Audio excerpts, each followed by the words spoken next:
జోరుగా ప్రచారం నిర్వహిస్తున్న వైసీపీ అధినేత సీఎం జగన్ మేనిఫెస్టోపై కూడా దృష్టి సారించారు. ఉగాదికి మేనిఫెస్టో విడుదల చేయాలనుకున్నారు. ఇంకా స్పష్టత రాలేదు. ఒకవేళ ఇవాళ నిర్ణయం తీసుకుంటే ఉగాదికి విడుదల చేసే అవకాశం కనిపిస్తోంది. లేకపోతే కొద్ది రోజుల పాటు ఆగి మేనిఫెస్టో విడుదల చేయబోతున్నారు వైసీపీ అధిష్టానం. 175 స్థానాలకు 175 గెలవాలంటే పట్టుదలతో ఉన్నారు. అందుకే చాలా స్థానాలకు అభ్యర్థులను సైతం మార్చారు. ఈసారి మేనిఫెస్టో గతం కంటే భిన్నంగా ఉంటుందని వైసీపీ నాయకులు చర్చించుకుంటున్నారు.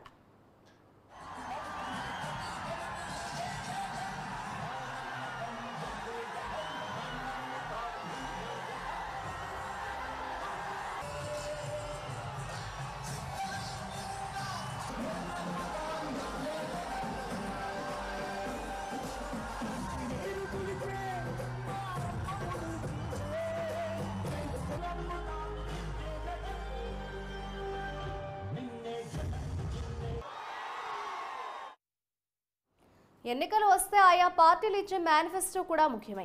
జగన్ పదే మేనిఫెస్టో గురించే చెప్తుంటారు. 90% హామీలు పూర్తయ్యాయి అంటారు. ఇప్పుడు 2024 ఎన్నికలకు కూడా వైసీపీ మేనిఫెస్టో రెడీ చేస్తోంది. నవరత్నాలు అదే విధంగా ఉంటాయి.